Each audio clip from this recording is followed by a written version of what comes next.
You're now listening to Dirty Feet, a brand new podcast on No More Radio. Bonjour, oui, vous êtes sur les ondes des pieds sales, aka Dirty Feet podcast on No More Radio. I'm Allison Burns. I'm JD Papillon. Oh, I'm Jen Doan. The Donor. I'm the donor. This is Joanie on No More Radio. Stay tuned for dance, circus, burlesque, tango, movement, salsa, whatever it is, we're going to move you. What are we now? Podcast hosts? We are a podcast, yeah. We're Podcasters. Podcasters. I like that.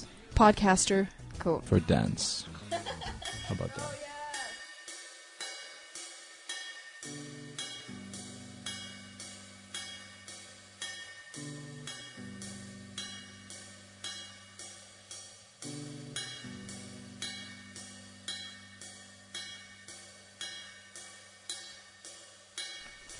It's another chilly February episode of Dirty Feet, based here in Montreal. And we're talking about dance and performance, movement, all that beautiful stuff. Today we're staying true to that methodology. I'm going to be speaking with Stéphanie Bernard from all over the place, from Imprudence, from Studio Fleur d'Asphalt, and I'm sure plenty of other things that she will tell us all about in a little while. And we're going to talk to her about emerging artists and opportunities for them to show work and all that. And stay tuned after the interview where we talk a lot about Nuit, Blanche in past years and future years. But before we get to that, we want to do a little roundup of what's going on. If you listened to last week's episode, you noticed that we had a voice missing. Miss Jen Doan had a very good excuse for not coming to the show. She was participating in a workshop, and I want to hear more about this workshop that you went to, Jen.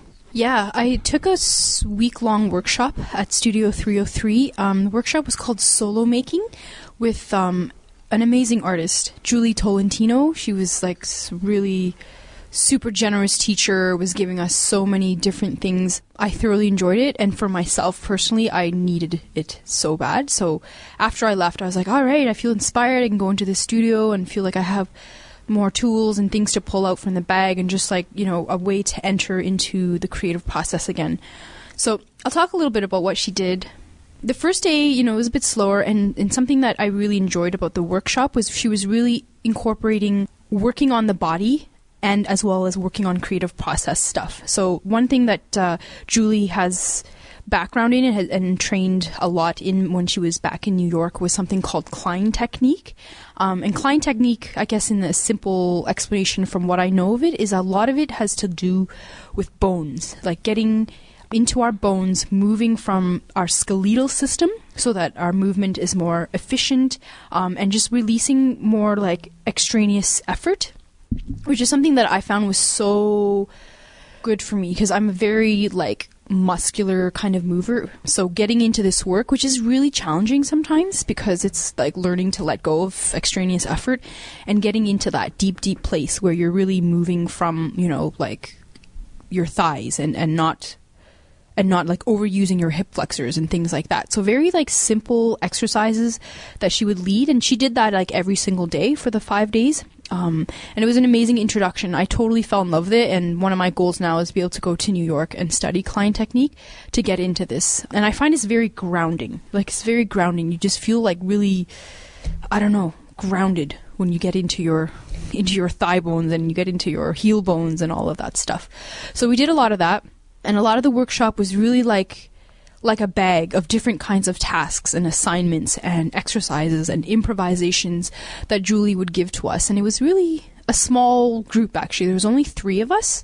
It was myself and 2 others who weren't dancers. One worked more in theater, Kobe, and Zoe was more a musician. So yeah, we did a lot of different things. We never really spent more than like maybe 10 minutes on an exercise. So for us, it was kind of like getting us through things and giving us a lot of different tools. And I think the one thing that I definitely really got from it is that you can really take the most simple things, like a newspaper clipping, and create and generate ideas and images and movements and stuff like that. So that was really nice. And yeah, lots of different exercises. You know, we learned how to articulate work, so people would show their works, and we would learn to pose questions in ways that were more effective and just kind of talking about, taking a look at work and how do you use somebody who comes into the studio for you to generate or to harness as much useful information for your own process as possible. And just lots of different little activities. We got to put our own work or our own ideas on each other. We'd spend like 10 minutes on that really quickly and then we'd show it. So it was really like a mixed bag. It definitely gave me a lot. For any intrigued listeners out there, what's her name one more time? Julie Tolentino. Her background is she was a dancer. She started out as a dancer in New York. She worked for a lot of different companies. And then she kind of moved a little more into performance art. A lot of her own performances are like very time-based, like drawn out, longer durational performances. She now lives in the desert. And she told us that the desert, from what she's understood now, is an incredible place just for many different things, and the way the desert works and all of that stuff is really cool. So yeah, she lives now in California. She does a lot of traveling and teaching and stuff like that, so still pretty active. Yeah, just awesome. Really giving teacher. Do you know of any shows or other workshops she's putting on in the near future? I actually don't know, but she has a website. You can definitely check it out, julietolentino.com. She's really got a lot of history. She's got a lot of things that she's done, so you can definitely check that out for her stuff. And I really hope she comes back, because I told her, I'm like, I'm going to see you one day, Julie. If not here, I'm going to go see you in the desert. Thanks, Jen. That's great. Something else that happened this week in dance here in Montreal was Still Standing You at Théâtre La Chapelle. And we made a big deal about this on Facebook because both JD and I liked the show, and we have very different tastes in dance. So that was a success for sure. That was Peter Amp and Guillerme Garrido. And they're from Belgium, and they put on a great performance, I think a couple years ago at the FTA, and then this time around they were presented by La Chapelle. And it was just it was a great show, and JD wrote an amazing review of it on bloodyunderrated.net. I read through it afterwards, and it really describes properly the show. So check it out, because even if you've missed it at this point, but it's still a really interesting read.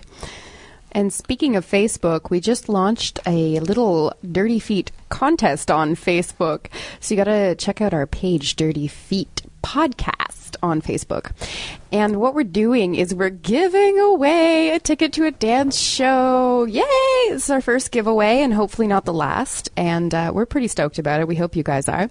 It's actually a dance show, which is pretty exciting. So you get to go to Place des Arts, and I like to get dressed up and go for an evening at the dance theater. So the show is Corps de Walk. By the company Carte Blanche. It's one of the biggest companies in Norway. It should be really interesting. You might have seen their promotional material. It's a big company. It's Dance, of course, so it should be a really breathtaking show. And I'm really excited to see that. Hopefully there will be someone who is just as excited to see it that comes. That's right, because you're going to be accompanying JD to the show.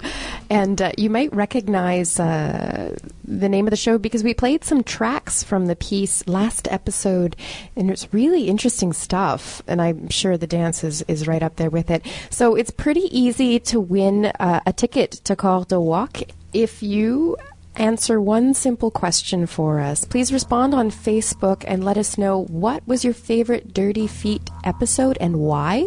And from those who respond, we're going to pick a name out of a hat. I'll even do my best to dress up nice for the event. All right, let's get to it.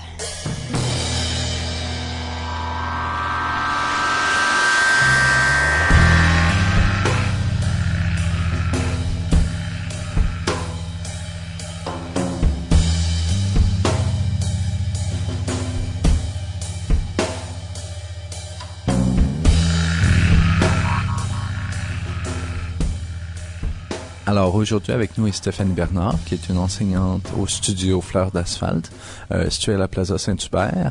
Bonjour Stéphanie, ça va bien aujourd'hui? Oui, bonjour. Donc parle-nous un petit peu de toi, d'où tu viens, où tu as étudié, ce que tu as fait et tout. Bien, moi j'ai étudié la danse à Toronto. J'étais à School of Toronto Dance Theatre. Puis je suis revenue à Montréal en 2006. Montréal, c'est ma ville natale. Donc à partir de là, je me suis mise à travailler un petit peu comme interprète pour des chorégraphes indépendants, mais rapidement, en 2009, j'ai été approchée par Lily, et Lapierre, qui était une des fondatrices de Fleur d'asphalte, pour faire partie de l'équipe. Donc, c'est à ce moment-là là, que j'ai commencé plus à travailler au studio, puis à prendre un peu plus au sérieux le côté enseignement de la danse que je faisais avant pour gagner des sous. Mais là, à partir de 2009, c'est devenu un peu plus sérieux, puis ça faisait partie de ma démarche. Puis depuis ce temps-là, en fait, je jongle entre les deux, interprétation, un peu de travail d'enseignement, de gestion de studio, puis un peu de travail comme animatrice maintenant. Donc ça me fait un melting pot artistique assez intéressant. Au niveau de l'enseignement, comment est-ce que tu avais commencé? Est-ce que tu avais déjà commencé à Toronto à enseigner ou tu as commencé seulement une fois que tu es revenu à Montréal? J'ai commencé à enseigner, j'avais peut-être 18-19 ans, j'ai tout fait en enseignement, je faisais de la nage synchronisée, donc ma première expérience ça a été de coacher les petites filles de nage synchro, après ça a été la natation, l'aquaforme, la danse créative au cégep, puis ensuite quand je suis arrivée à Toronto, je me cherchais un premier emploi, puis il y avait un gigantesque YMCA à côté, pas trop loin de l'école. Donc, moi, je me présente là avec mon CV en espérant être sauveteur ou prof de danse. Ils m'ont dit, on n'a pas de place, mais on va te mettre à la garderie en attendant. Fait que j'ai passé quelques mois à faire la garderie, puis de fil en aiguille, je suis rentrée dans les cours de danse, puis j'ai appris beaucoup là-bas. J'ai fait des cours de coach de conditionnement physique, puis j'étais entourée de plein de gens qui vivaient de ça, qui adoraient tout ce qui était conditionnement, puis coaching. Donc, ça a été vraiment 3 belles années pour moi à ce niveau-là. J'ai appris plein de choses. C'est un YMCA de 4 étages avec des spécialistes comme ça se peut pas. Puis, donc, quand je suis revenue à Montréal, j'avais un peu tout ce bagage-là de danse. Puis, c'est là que j'ai vraiment tout mis ça en pratique. Puis, au niveau des cours que tu enseignes à Fleur d'asphalte, parce que vous avez tout de même une grande variété de cours dans le studio. Toi, tu enseignes lesquels exactement? Moi, j'enseigne la danse pour les 50 ans et mieux. Puis j'enseigne la danse créative pour les 2-3 ans avec les parents et les 4-5 ans. C'est-tu vraiment appelé 50 ans et mieux? Oh oui! C'est intéressant ça comme approche. Comment, dans ce cas-là, est-ce que vous approchez la danse? Surtout avec cette idée-là, justement, que la vieillesse, je suppose, c'est pas quelque chose dont on doit avoir peur, c'est quelque chose qu'on doit embrasser pleinement. Oui. Ah oui, ben c'est très positif en fait. Puis il faut pas les appeler des aînés, hein. À 50 ans, ils sont encore jeunes. Surtout pas. Les aînés, c'est plus tard. Fait que j'ai un groupe de femmes qui est super dynamique. J'approche la danse vraiment comme pour se faire plaisir, pour s'ouvrir. Je focus beaucoup sur l'équilibre, la souplesse, la coordination. Je veux pas en faire des techniciennes de danse. Ils sont pas là pour ça non plus. Souvent, il y en a qui travaillent, ils sont travailleurs autonomes ou ils viennent juste de prendre leur retraite. C'est des femmes qui sont encore dans un mood assez performant. Ils sont encore en forme, ils veulent beaucoup. Puis moi, dans le fond, je leur apprends à relaxer à travers le mouvement, à prendre de l'espace. C'est très limon comme classe où on y va vraiment pour le plaisir. Puis je les trouve superbes. J'adore donner cette classe-là parce que c'est des femmes qui ont moins de pression, je te dirais, que ce qu'on se donne à 20 ans ou à 30 ans. Puis elles sont juste là, elles se libèrent, on rit beaucoup, on parle du corps, ils ont tous des petits bobos à droite, à gauche, puis en groupe, on dirait que ça se console un peu une à l'autre là. Puis je les adore, vraiment, c'est une belle énergie. Puis à avoir parlé avec eux, je suppose, qu'est-ce que tu sens qui en retire de danser, de prendre des cours de danse avec toi? Au début, ils viennent pour être en forme. Celles qui connaissent moins la danse, ou ils en ont fait un petit peu quand ils étaient jeunes. Puis là, ils veulent s'y remettre. Mais je les sens beaucoup plus calmes. Je les sens plus ouvertes. Il y a juste le travail physique d'ouvrir les épaules, de bouger en respirant. Puis je les sens aussi plus conscientes de leur corps. Ils apprennent à se connaître aussi, puis à s'accepter. Puis on défait un petit peu les patterns de ce que c'est supposé être droit, ce qu'on est supposé faire pour avoir une bonne posture. On replace un peu tout ça. Fait que je sens que c'est vraiment un moment de détente, puis un moment qui est positif dans leur semaine. Et donc, tu enseignes aussi des cours pour les plus jeunes? Oui. Ton approche doit être assez différente, je suppose, pour ces cours-là?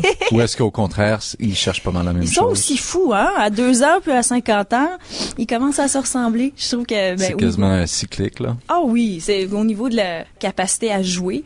Je te dirais que... Mais avec les tout-petits, je vais vraiment de manière très créative. Je les laisse explorer. Je leur mets toutes sortes de styles de musique différents. Puis la technique, c'est vraiment à travers le jeu. J'ai beaucoup de plaisir avec les 2-3 parce que c'est des cours avec les mamans et les papas. Là, la semaine passée, j'avais 4 papas sur 5. J'étais vraiment contente de voir ça avec des petites filles de 2 ans. Puis c'est vraiment la relation parent-enfant qu'on bâtit avec à travers la danse, puis comment ils peuvent bouger ensemble, ils apprennent les comptines. J'apprends un peu aux parents différentes façons de manipuler ou de jouer avec leur enfant, de dire OK, ben on le prend par les hanches, on fait ça, puis ça les rapproche. C'est vraiment un beau moment là pour les deux ensemble. À regarder la programmation en fait, puis juste le site de Fleur d'Asphalte, il semble y avoir cette relation-là entre parents-enfants qui est vraiment très, très forte et très développée au studio. Vous avez beaucoup de cours, entre autres des cours de yoga prénatal, des cours de danse justement parents-enfants et tout ça. Est-ce qu'il y a une raison pourquoi le studio semble tellement intéressé par cette relation-là à la naissance, à l'activité physique entre parents et enfants? Est-ce que c'est quelque chose qui s'est développé à travers les années ou c'était vraiment à la base du studio? Ça s'est développé avec le temps. En fait, ça s'est développé avec les professeurs qui ont décidé de venir enseigner. On a tous les professeurs qui sont à Fleur d'Asphalte, c'est majoritairement des femmes qui sont travailleurs autonomes, qui ont de l'expérience dans leur domaine et qui sont des mamans aussi. Donc, ça a commencé tranquillement, simplement parce que, comme Clémence qui enseigne le yoga, ben, elle a eu 2 enfants, puis elle s'est intéressée au prénatal, postnatal, donc ça s'est bâti un peu à la fois. Je te dirais, puis avec les professeurs qui viennent, Mama Dance, ben Erin Destrudel, elle aussi, ça a été la naissance de sa fille un peu qui lui a donné l'idée, l'envie de développer son cours de Mama Dance. Ça a été la même chose pour le yoga. Moi, ça a été de voir ces gens-là autour puis dire bon, ben peut-être qu'il y a quelque chose d'intéressant à aller chercher là. Puis il y a une demande. Le quartier Rosemont, il y a beaucoup de petites familles dans Rosemont. Juste en marchant autour du studio, on les voit. C'est un quartier qui est en pleine ébullition. Puis on s'est dit ben tant qu'à avoir tous ces tout petits là autour, ben on va offrir des cours pour eux, pour les gens qui sont dans le quartier. Donc c'est un peu de là l'idée de mettre l'emphase sur les cours parents-enfants puis les cours maman-bébé. Sur Fleur d'Asphalte, c'est aussi pas limité aux familles. Il y a des professionnels qui prennent des cours là des fois. Oui. Vous avez des participants assez variés. Pour contribuer aussi à la scène de la danse, vous faites plusieurs activités, plusieurs soirées de performance. Oui. Donc, pourrais-tu nous parler un petit peu de ces soirées-là? Oui.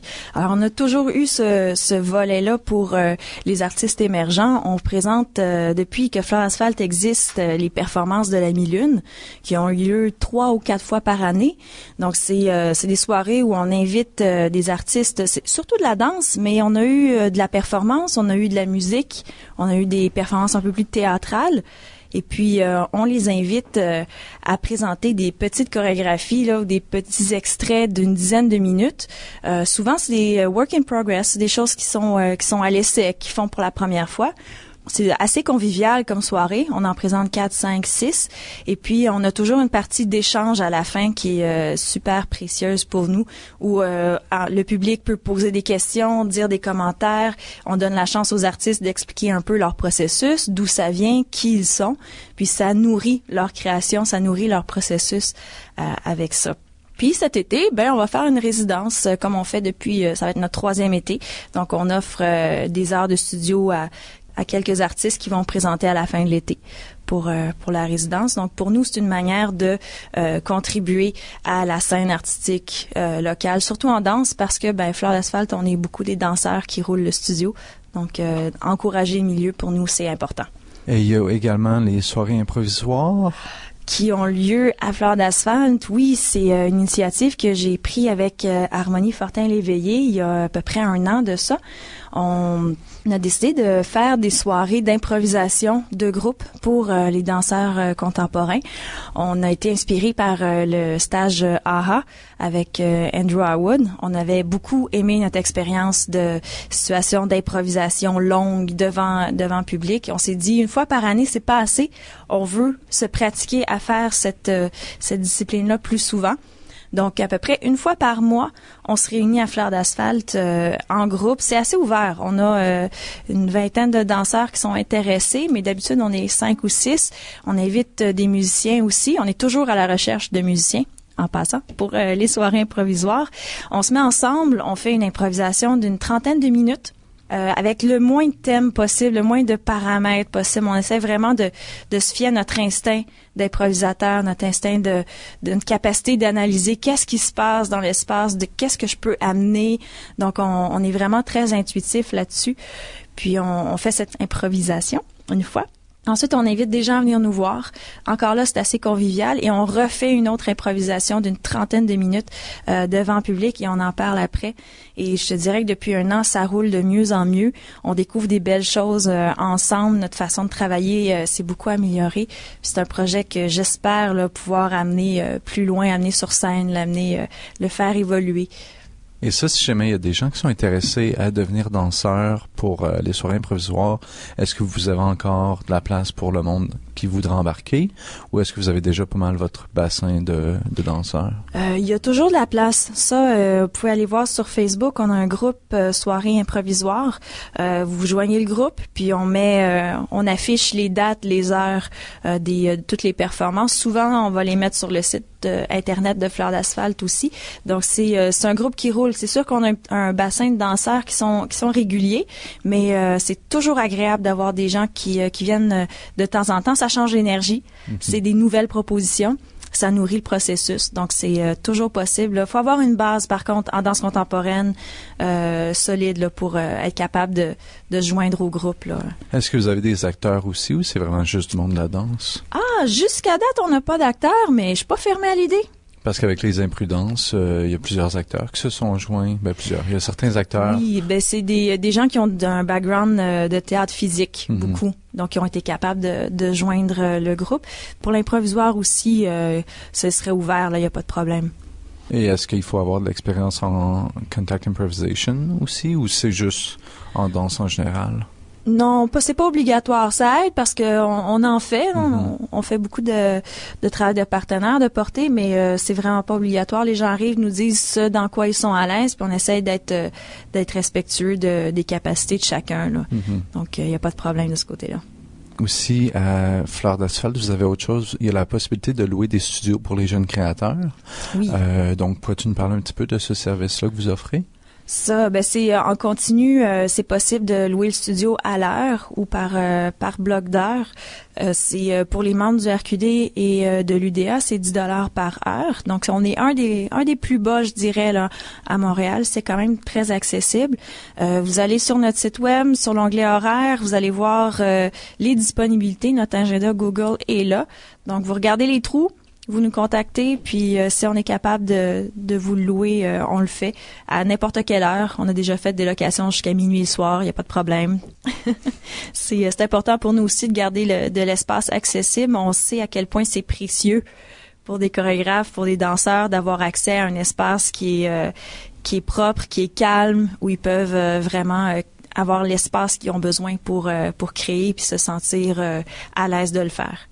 Il y a également, l'an dernier, je crois, en fait, c'est comme ça que j'avais plus appris à connaître Fleur d'asphalte. Vous aviez participé à la semaine de la danse. Oui. Vous aviez organisé beaucoup de cours gratuits, beaucoup d'événements à ce moment-là. Est-ce que tu peux nous parler déjà de ce que vous planifiez pour cette année? Est-ce que vous allez encore participer à la semaine de la danse? Est-ce que c'est pas en séance encore incertain? C'est très incertain cette année. On l'a fait par le passé. On a fait les Journées de la culture cette année. Mais c'est des événements, on essaye de participer le plus possible, mais c'est beaucoup de travail. Mm-hmm. Toute l'équipe est bénévole, donc cette année, ça risque d'être un peu plus restreint. Mais je te dirais que d'habitude, là, quand on est capable de se joindre à des événements comme ça, on le fait. Tantôt, je mentionnais, on a parlé des cours plus pour famille, plus pour enfants, mais les cours pour les gens qui dansent déjà beaucoup, mais qui voudraient vraiment pousser leur technique un peu plus loin, oui. Soit au niveau des cours, soit au niveau des ateliers que vous donnez. Quels seraient les bons cours pour ça, pour les danseurs qui veulent vraiment pousser leur technique? Oui, donc pour les danseurs contemporains, on a des ateliers ponctuels qui sont donnés prochainement. Il y a un atelier de contact improvisation avec Andrew Wood. C'est 2 fins de semaine au mois de mars. Donc ça, avec Andrew, c'est bon pour les danseurs contemporains. Le deuxième atelier, au-delà du duo contact, solo, duo, trio, c'est pour des gens qui ont de l'expérience. Aussi, je vous recommande l'atelier de Tanya Crowder qui s'appelle Slide, Dive, Roll Roll and Fly. C'est un atelier de mouvement au sol. Et Tania, c'est une professionnelle, une interprète en danse contemporaine. Et son atelier vise justement les gens qui veulent se perfectionner. Donc ça, on essaie d'en offrir de temps en temps pour les danseurs contemporains. C'est important aussi pour nous. Puis on aime donner la chance à des professionnels de faire des ateliers. Des fois, il y en a, c'est leur première expérience comme enseignant pour des ateliers ponctuels. Donc, ça nous fait toujours plaisir de les appuyer dans cette démarche-là, de leur donner la chance d'essayer du contenu pour qu'après ça, ils puissent continuer à enseigner. Et finalement, en fait, pour en revenir à toi, tu danses aussi pour les Imprudences. Oui. Ça fait combien de temps juste que tu es avec les Imprudences? Ça doit faire 3 ans maintenant que l'équipe Orange est formée. Oui, 3e saison. Et il y avait eu un grand chamboulement d'équipe cette année, si je me trompe pas. Ah, toi, est-ce que tu as été prise pour changer d'équipe? Tu es encore avec le même monde ou? Tout le monde a changé. Moi, je suis capitaine d'équipe pour les Oranges, donc on s'est réunis tous les capitaines ensemble, puis on a mis tous les noms de tout le monde dans le milieu, puis on a reformé toutes les équipes. On avait besoin de ça, là, de ce petit changement-là.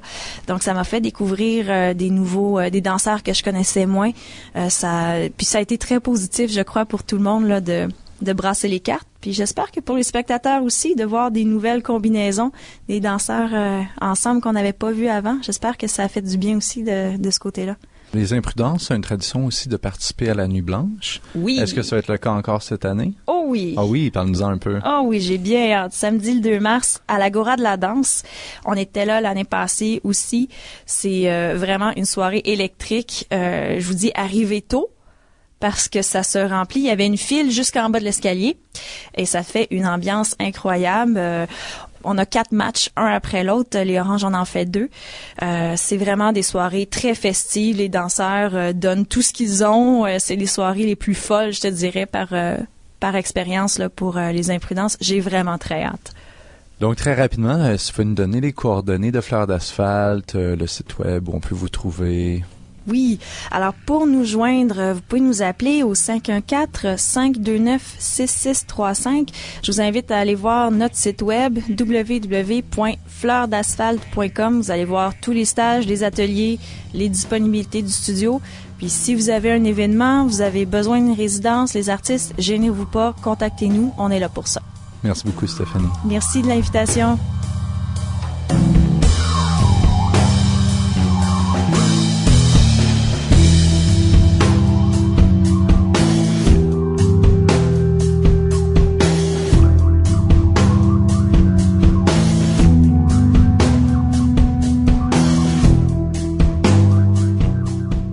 Thanks everybody for listening to Dirty Feet today. So there's an upcoming event that is happening in Vancouver, Talking Sticks Festival, something that's taking place there. And our very own Lara Kramer, Montreal-based choreographer, is presenting her work, Native Girl Syndrome, there. The show is going to be presented on February 28th and March 1st at the Roundhouse Theatre in Vancouver.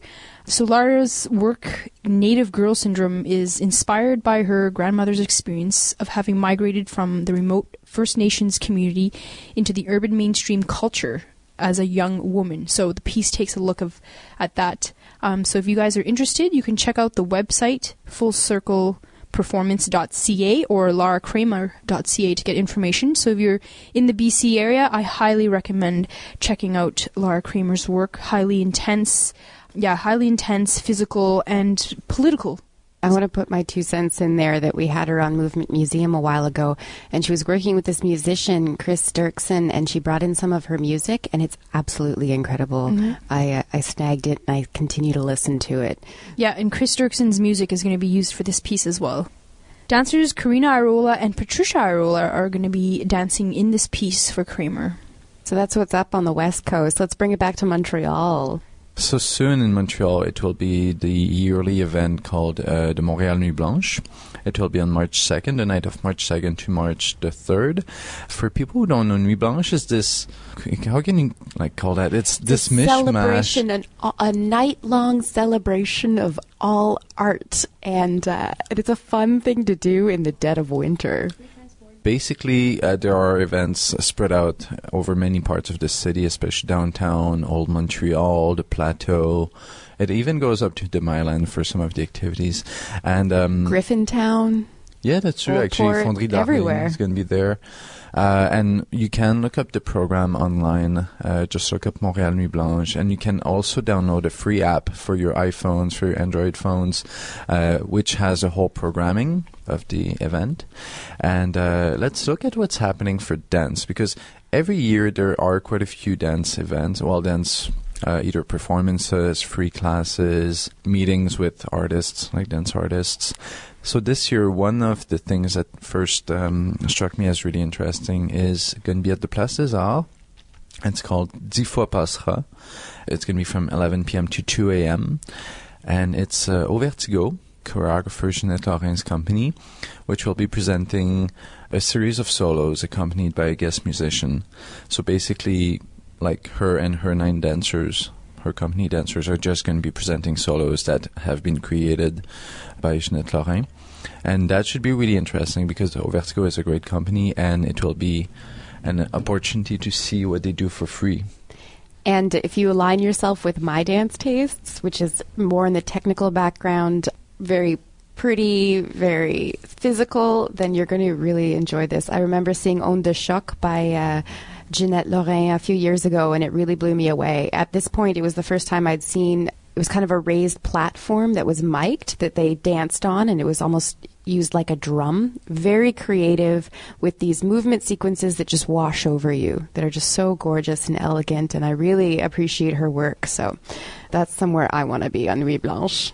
Something else that should be really interesting is going to be organized by the BJM, the Ballet Jazz de Montréal, and it will be free classes given by former dancers of the Ballet Jazz de Montréal. And this will be at the Maison du Conseil des Arts de Montréal, the Gaston Miron building. That's on Sherbrooke Street East. That's close to the Parc La Fontaine, just south of Parc La Fontaine. And that will be from 8:30 p.m. to 3:30 a.m. And this will be basically just free dance classes. So, it's fun if you want to try out your dancing toes, or just, go meet some dancers from the Ballet Jazz de Montréal. Something else that is fun about Nuit Blanche, I mean, it's really a good idea to have a plan, and this app, I'm sure, is going to help people organize themselves so much. But I would just go out into the night and find, like, the really active spots. Like, for example, the Belgo building has a lot of galleries, and it has a lot of studios, 303s in that building. There's usually performance of some variety, not necessarily dance, happening there. Another good spot to go is, of course, Place des Arts, although that's a bit more spread out. There are places like, in the old days when we used to do it at the New City Gas building before it became a venue, and you'd just have poetry over here, drawing over here, soup, dance, whatever. But this year, too, there's Art Matters is doing something at Mainline Theatre, which is also going to be very multidisciplinary. So it's a good way to get a lot of art in a short period of time. So you can go and hit Mainline Theatre. You're going to see some... Oh my goodness, I don't even know. There's going to be, I think they're trying to get a little bit of everything in there in terms of visual and performance arts and music and all that good stuff. So it's a really good time, Nuit Blanche. There's something else also that's totally not dance, but that can be a lot of fun. I think it's the Hilton in downtown Montreal that opens up its pool. There is a cover charge to get in, but basically you can just go swimming for the whole night. And it's like a heated outdoor pool, which, I don't know, it might sound super cheesy, but it's really fun to be out in the winter, but in a pool. So I think that's something that I'm personally recommending. Totally, and our listeners all have hot bodies, so come on, people. And apart from that, well, you were mentioning the Mainline Theatre. There's going to be a performance event there. Can you tell us a bit more about that? Well, I can be shameless and say that Stéphanie Robert is presenting work there, and I'm dancing for her. Ooh, you're dancing for her. Tell us more about it then. Well, it's a project that it's in its really early stages. So, and I don't want to speak on her behalf, but I'm having a really good time doing it. And we're kind of taking this performance as a really casual way to expose the work and see how it's perceived. Coming along. Yeah. And this is a shameless plug for a person who is very dear to all of us, I think, Michael Montanaro, who is the chair of the Department of Contemporary Dance at Concordia, is producing something for the event, which it will be at the Youth Goethe Institute, and it will be a visual installation that's interactive with pedestrians. So that should be really interesting. So check out the Goethe Institute in downtown Montreal, which has moved. It's now close to Place des Arts. Everything's getting centralized. Yeah, basically. We had Lael Stellick on a few weeks ago, and he was working on a project with Michael Montanaro, just for a little tie-in there. It should be really interesting because, I've seen a lot of what Michael does in more media-based art, and it usually is very interesting. And it's free, so check it out. One thing I must say, though, look, and this is the critical me coming out now, but looking at this program, I can't help but think back to a few years ago when there would be free performances by Rubber Band Dance, performances created by Anterio de Saint-Pierre, Dana Michel, all those people just doing collaboration at Studio 303. And there's not that many dance performances being presented anymore. It's kind of a shame because Nuit Blanche is the perfect time for people to discover dance, because a lot of people won't, really go see dance unless it's free. And, then they might get a taste for it and really start going to see shows more often. And that's what we want as dancers, as choreographers, as, lovers of dance. We want more people to discover dance. And I feel that this is problematic, that an event like Nuit Blanche will not really allow the development of a new public for dance. I totally agree that it's a good opportunity and that it should be utilized more. But to counter, it's also an awkward setup for dance, because things like live drawing or a gallery or a long session of music works really well for this sort of event where the whole idea is that people are passing through, checking it out, moving on. Unless you got a work that's site-specific or that repeats, to no end for several hours, it's hard to gather a bunch of people for a specific time on Nuit Blanche, put on a performance, and then send them on their way. But some of the best memories I have of seeing dance during the Nuit Blanche were actually either installations with moving bodies or just site-specific stuff. And there are many, many choreographers and dance artists right now trying to work with site-specific or in-situ stuff because, let's face it, there's a lack of grants availability right now. And because of that, a lot of people are taking it to the streets.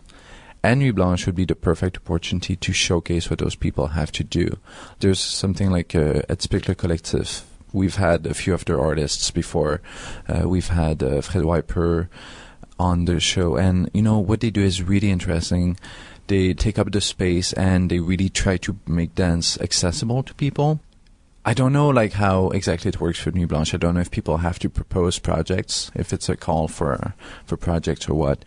But I feel that they could go out and seek those dance artists because there are so many who are offering site-specific or in-situ performances. And it would be the perfect platform for stuff like that. So if that sounds like the work that you do, that's your homework for this year, is by next Nuit Blanche, give us something to talk about. Dirty Feet is recorded every week at the Montreal Improv Theatre. Check them out at montrealimprov.com. Dirty Feet is produced and hosted by Alison Burns, JD Papillon, Jen Doan, Joanie Farran, and distributed by No More Radio. You can find more about our show at nomoreradio.com. You can follow us on Twitter at Dirty Dirty Feet, and you can find us on Facebook at Dirty Feet Podcast. Tune in next week for a whole new show.